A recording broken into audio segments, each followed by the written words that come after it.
Hi, and welcome to Genetics Decoded. I'm your host, Sharon Palmer. What we do here is we look at your genetic data and we help you make much better decisions around your diet, lifestyle, and supplements. Today, we're going to go in and really focus on our brain, specifically how we can detox our brain. Now, your brain is a really hard working organ. You need to take care of it. And one of those things is you've got to make sure that you can effectively detox neurotoxins, metabolic byproducts. And there's a lot of ways in which your brain can detox, but we're going to really focus in on one key gene today. It's called your quinone reductase, your NQO1 gene. It produces your quinone reductase enzyme, and that enzyme is critical around detoxing certain compounds out of the brain.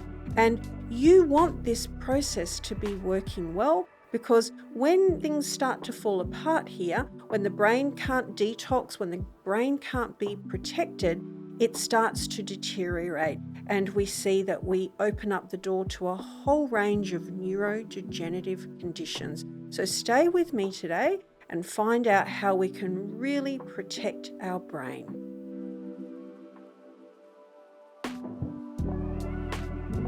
Our focus today is, it's kind of a gene hack, and we're going to be looking at a particular gene that plays such a big role around detoxing our brain and protecting our brain. And I have a little bit of a pet peeve with the word detox. It's thrown around all the time. People are going on their detox program. And I'm laughing because my producer started today telling me, he's doing his whole detox program. So listen up, Ben. So we talk about detox. We go on a detox program. We're doing a fasting because we want to detox. We're doing juicing because we want to detox.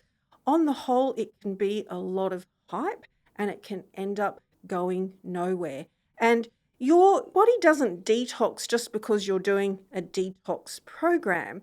Your body is detoxing 24/7, and it has this enormous arsenal, this army of detoxification enzymes, and they are embedded throughout the body, through different tissues. They are all handling different things, but the kicker here is that the ability, how well those detoxification enzymes work, is largely due to your genetics. Now, in some people, that enzyme may be working really well, and in someone else, it may not be working at all, and someone, it might be in between. But if you kind of start with the premise that you need to detox because you have accumulated these toxins, the first place to start with is to go, how well are my detoxification enzymes working? And everything that I need to do, the choices that I'm making, my protocol, has to go in and upregulate the detoxification enzyme. As I said, you don't have one. So it's like, what is it that you want to detox? What do you need to detox? And we're not going to be covering all of that today because it's a huge topic, but we're going to pick one enzyme that is really important for detoxing the brain. And it is produced, it's a gene called NQO1, and it produces an enzyme called quinone reductase. And I guarantee probably almost no one listening has ever heard of that enzyme. And that's not surprising because, again, we talk in detox in these broad terms, but, starting to understand these key enzymes. And this enzyme is playing such a big role in detoxing the brain and protecting the brain. And it is really important to do that to the brain. You need to go in and you need to clear out these neurotoxins, but the way that you do it is going to be very specific, and your capacity to do it is going to be very dependent on these enzymes. But it's very important to get this right, because if you're not clearing these toxins, you're not protecting the brain, it really takes you down a path of neurodegeneration. So things like Alzheimer's and Parkinson's disease all get tied in. So stay with me today as we really go in and explore this gene called quinone reductase and look at how it detoxes your brain, how you can figure out how well it's working, and also what can you do to upregulate its activity if it's a problem for you. The other thing, anyone who is right now taking coenzyme Q10 or taking vitamin E, so might be taking vitamin E as a standalone supplement, or perhaps you're taking a multivitamin that has vitamin E in it, is that your activity of this quinone reductase enzyme is going to determine whether those supplements work for you or not. If this enzyme is so important around detoxing and protecting your brain, like where is it in the brain? Now, I don't know whether you've heard of these things called astrocytes. If you Google them and you look at a little picture, they're these star-shaped cells. When we look at where is quinone reductase in the brain, the majority of your quinone reductase is embedded directly within these astrocytes. And these astrocytes are critical for brain function and brain health, and they are really, really important in supporting and keeping your neurons alive. If your astrocytes are not doing the job, things really begin to unravel from a cognitive point of view, and a big part of their function is directly tied into the activity of this enzyme, quinone reductase, that is buried within its cell wall. How can you find out if this really important enzyme, quinone reductase, is working for you? That's really easy these days. With genetic screening, you can go in and you can absolutely find out. Again, for any of you listening now, we're all producing this enzyme. So we all have the NQO1 gene and it's producing quinone reductase. But how effectively that quinone reductase is working really varies from person to person. I've gone in, I've genetically screened here. Mine's working really well. It's doing a great job, which I'm very pleased about. But in some people, they've got a single risk factor, they're what we call a heterozygous presentation. Their quinone reductase enzyme is decreased by 60%. So that's really significant. And there will be some of you, unfortunately, where your enzyme, your quinone reductase enzyme, does not function at all. We can find no discernible activity. And these are the people who have the double risk factor there, what we call homozygous. And you can really easily find that out. Is it working well? Decreased by 60%, not working at all. And you might go, I don't want to find out that it's not working at all. But I'm going to tell you, you absolutely do want to find out, because if we find out that it's not working, we can upregulate the activity of that enzyme. And it's not knowing and not acting that puts you at risk. Finding out and doing something about it allows you to mitigate that risk. Besides having genetic risk factors that slow down the activity of this quinone reductase, there are some pharmaceutical drugs, so drugs that are routinely prescribed to people, that can really decrease the activity of quinone reductase. And one of them is warfarin. And there are millions of people around the world that have been prescribed warfarin. It's an anticoagulant, so it's used to help prevent blood clots. Do not listen to this and go, oh my goodness, warfarin could be causing me problems. Let me stop it. Do not go out and stop your warfarin if it's been prescribed to you. You just end up with a whole lot of other problems. But I want you to really understand that if you are taking warfarin, warfarin is slowing down the activity of this really important enzyme. And we know that warfarin can cross your blood-brain barrier, so it can get over the blood-brain barrier. And of course, where is this quinone reductase? It's sitting in your astrocytes, and you begin to slow down its function. And that will be, again, independent of your genetic risk. So you might be taking some warfarin that on its own is going to impact on the activity of this enzyme. And if you've also got genetic risk factors, that's not going to be a good combination either. There's also another anticoagulant. The name of that is dicumarol, and again, it's prescribed for people who've got blood clots. If you're taking any of those medications, really start to think of actively supporting your quinone reductase enzyme. And we're going to look at ways in which you can do that very, very effectively. So stay with us. Any of you who are smoking, there are so many reasons for you to quit. But here's another one, in case you haven't got enough to kind of make that decision yet, is that smoking will slow down the activity of quinone reductase. And the thing to know, we're talking about quinone reductase now for its role and function within the brain, but in fact, that enzyme is all over the body, and what it's doing within the brain for detoxing is really the tip of the iceberg. This is such an important gene and enzyme through the body, and every time you're smoking, you are slowing down its activity. So please stop. We're going to examine now in a little bit more detail just kind of the nuts and bolts of how this quinone reductase detoxes the brain. Like what are the substances that it's getting rid of, and why could they be problematic? And the first thing that this enzyme does is it clears and detoxes your quinones. And again, sometimes we hear the name of these enzymes, quinone reductase, a little bit of a mouthful. You think that's very, very technical, but the name of this enzyme really gives you insight and a clue to what it does. Quinone reductase. It reduces your quinones. And you go, quinones? What are they? Never heard of them. Or maybe you've heard of them and you go, I really don't know too much about them. Quinones are these very, very nasty substances within your body. They are highly reactive and very unstable. They can do an enormous amount of damage to your body. They damage your mitochondria, but they can also damage right down to the level of our DNA.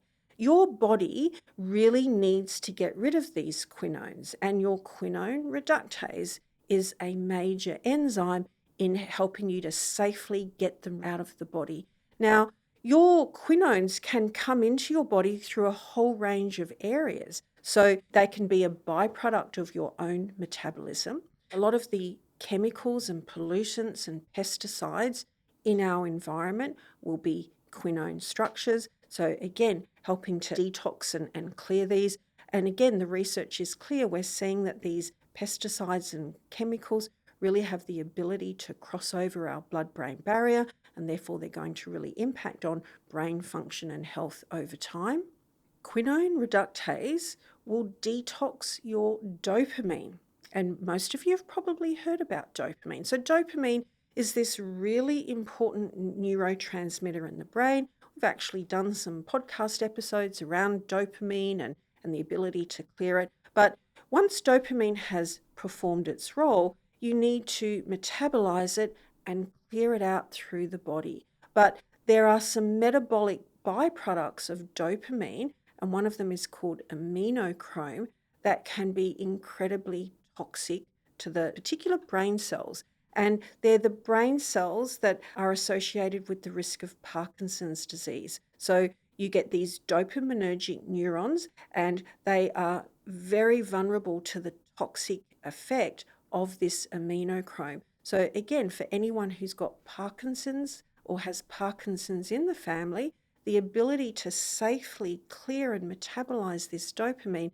is really important. And of course, how well you can do that is partly due to how well this quinone reductase enzyme is working for you.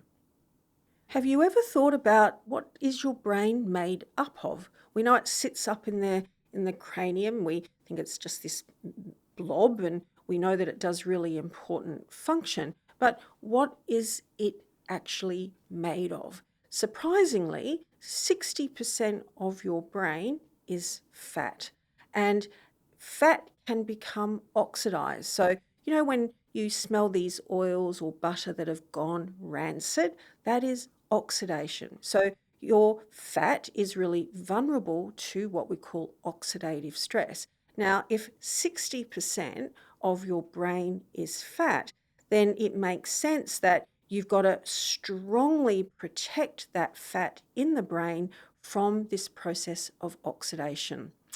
And again, let's come back to these little astrocytes. So we know that this quinone reductase is buried in high levels within our astrocytes. But if we look at the cell membrane, and not just the cell membrane of astrocytes, within cell membranes, we have these things called phospholipids, lipids, fat, types of fats.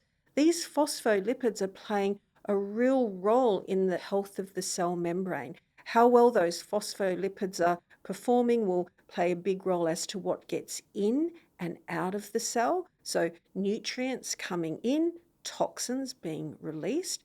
And again, these phospholipids can be really vulnerable to oxidative stress. And, your body is really smart. It goes, okay, that part of the body is really vulnerable to oxidative stress. What I'm going to do is I'm going to produce some very specific antioxidants that will protect the brain. And the two ones that we're going to really look at, and the two most important ones, are ubiquinol and vitamin E.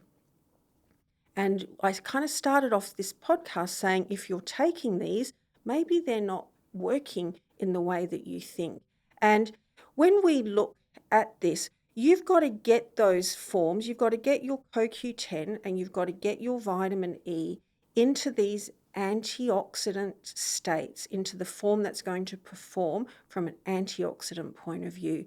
And your quinone reductase enzyme is playing a role here. And if that is not working for you, you're not going to be able to get the antioxidant effect from those particular supplements. For any of you who are taking CoQ10 right now, I want to spend a little bit of time and look a little bit more closely at this. If you walk into a pharmacy or a health food store, you will normally see you can go in and you can buy CoQ10 and you can also buy ubiquinol. They're not the same thing. A lot of people just think, oh, it's just the same thing. They're just called different names. A lot of times people working in pharmacies and health food stores don't know the difference. They just like, well, one's the same as the other, but they're not the same. CoQ10 is the ubiquinone form of CoQ10, and you've got to convert that into ubiquinol, which is the active antioxidant form, and your quinone reductase enzyme is making that conversion. And for some of you, as I said, it's working at 60% decreased capacity, and in some of you, it is not working at all. If you're taking CoQ10 and you've got those genetic risk factors, that product is not doing you any good at all because you're not being able to really get the antioxidant effect. You would want to be taking the ubiquinol form.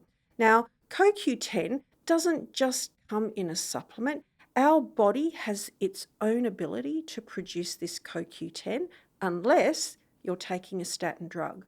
When you're taking a statin drug, not only is it blocking the production of cholesterol, it will block the production of CoQ10. And so if you're on a statin drug, again, looking at using the ubiquinol, taking CoQ10 and not understanding whether you can convert it into ubiquinol, you just simply may not be getting the effect that you're looking for. So having your genetics allows you to look at supplements and know what's going to work and what's not going to work. Because if you're going to go to all of that expense, you want it to be doing the role that you are taking it for.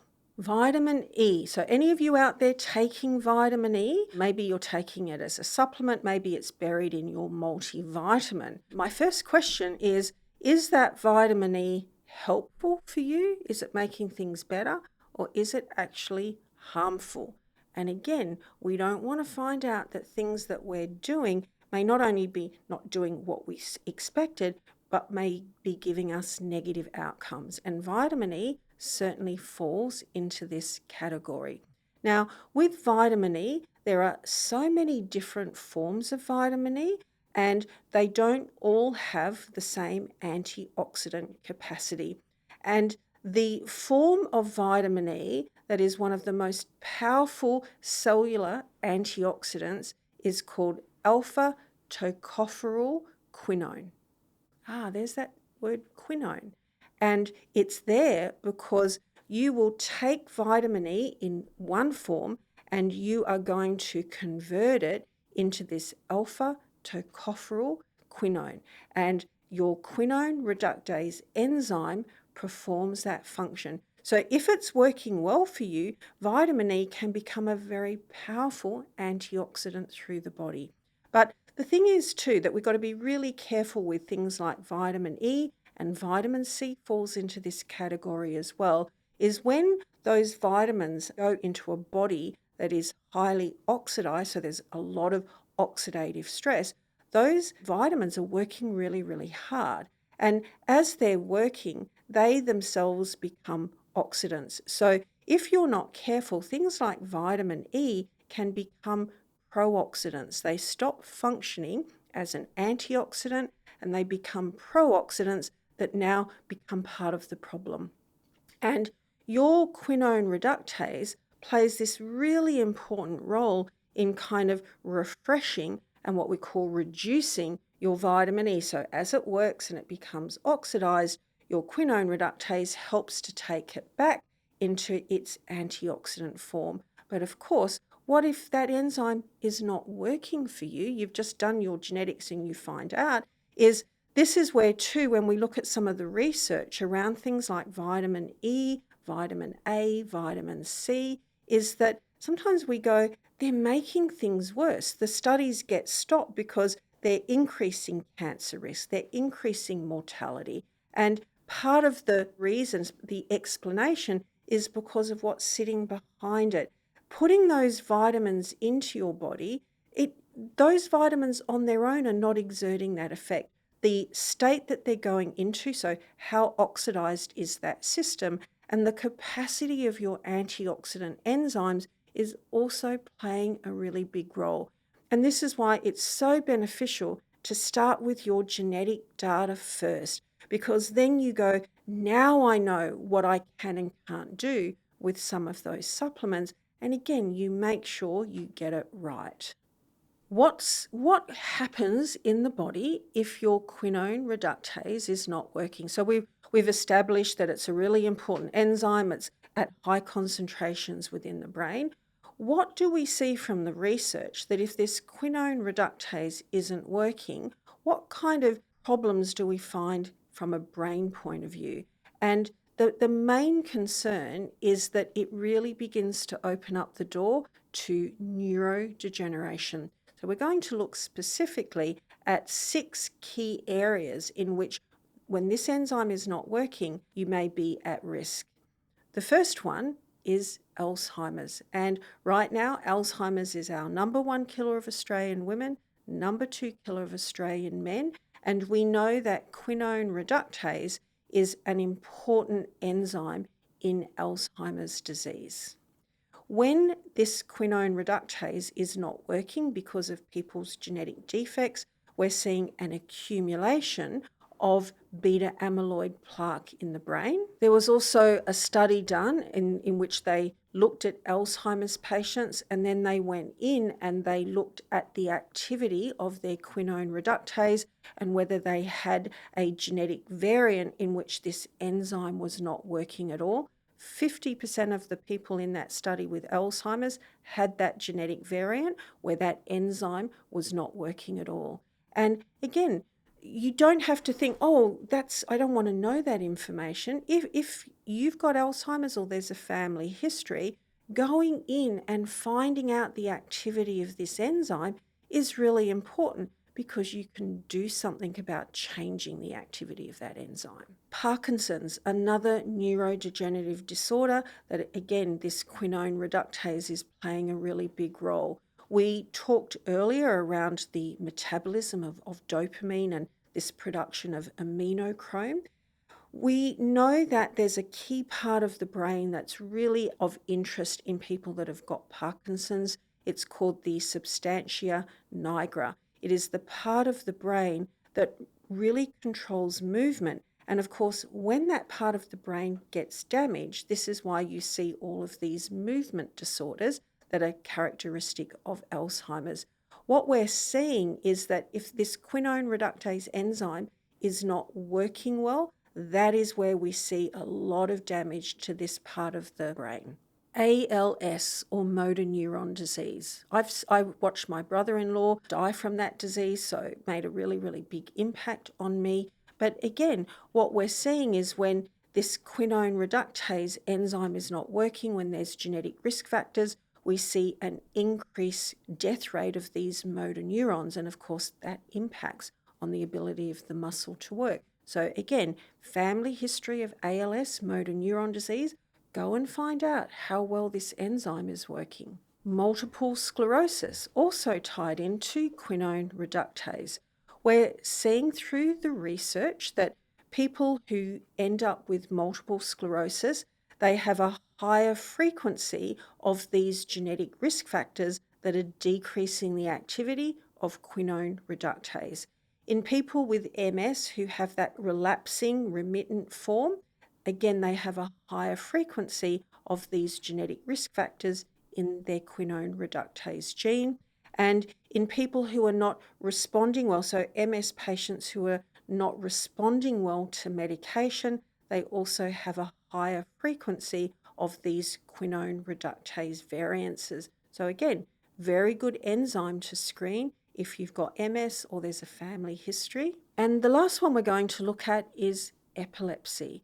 Now, when somebody has an epileptic seizure, their brain cells are really vulnerable to damage. So this is why it's really concerning, is that if you're having a seizure, especially if you're having frequent seizures, you can end up with a lot of damage to the brain cells. And what we're seeing is that after a seizure, the brain tries to upregulate its production of quinone reductase so that it comes in and it protects those brain cells.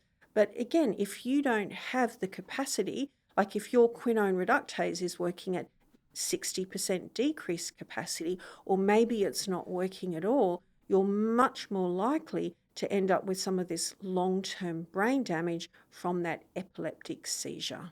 Now we're getting to the part where you've all been waiting and saying, okay, just tell me how to make it work more effectively. I want this enzyme to be working better. And again, if we've done your genetic screening and I tell you it's not working very well, it's 60% decreased capacity, not working at all, you're going to want to know, how am I going to make it work better?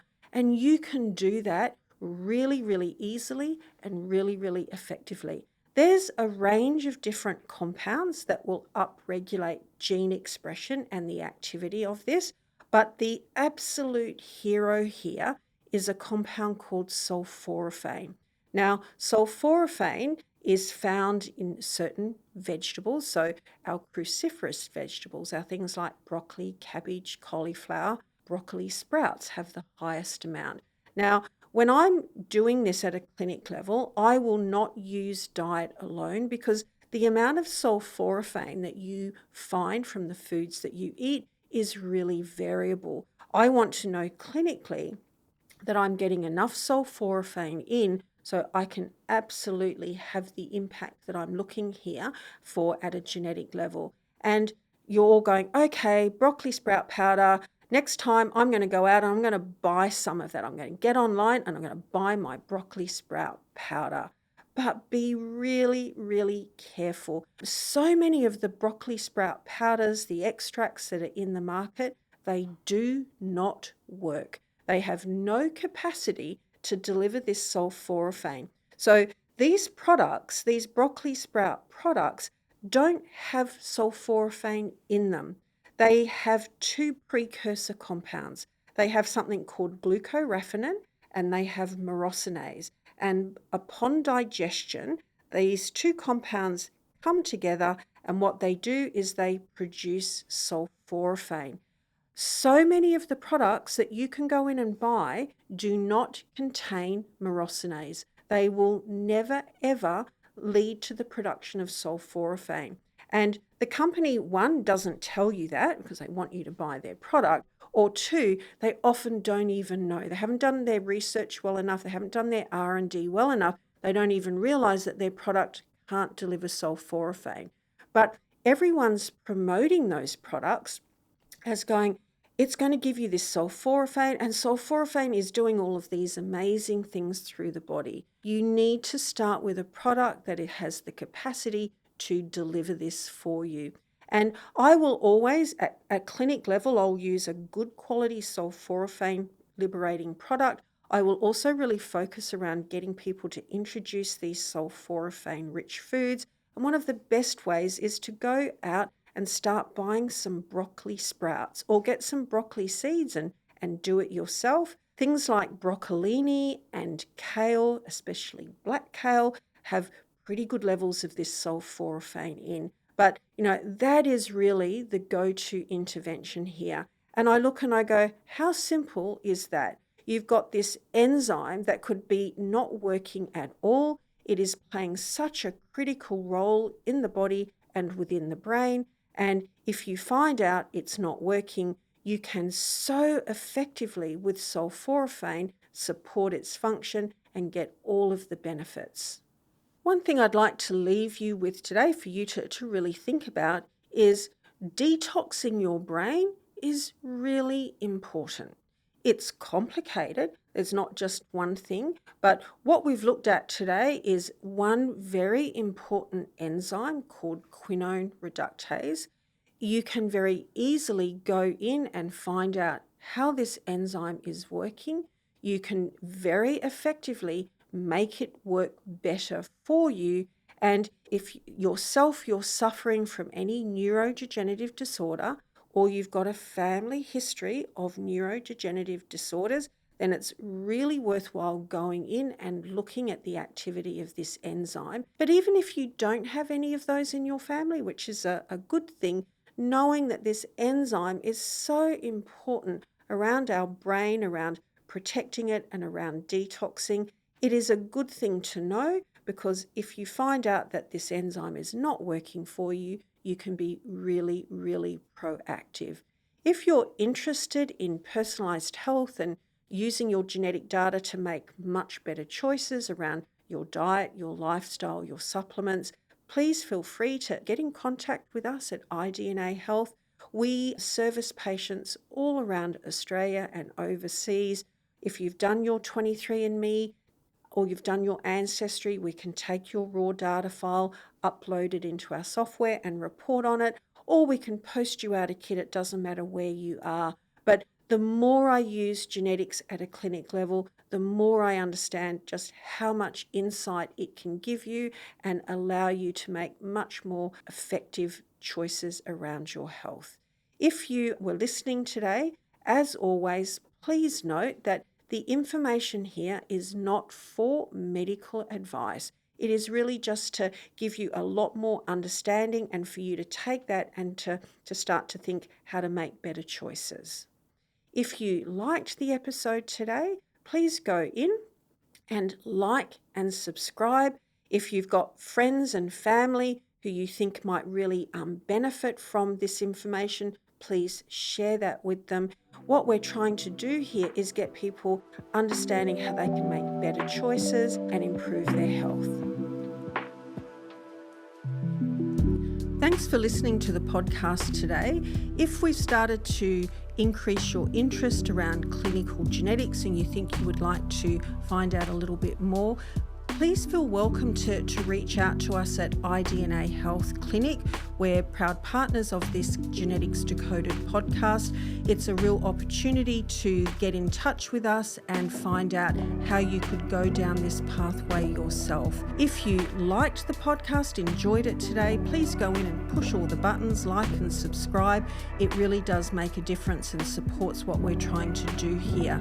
We have a podcast release every Monday, so keep a watch out.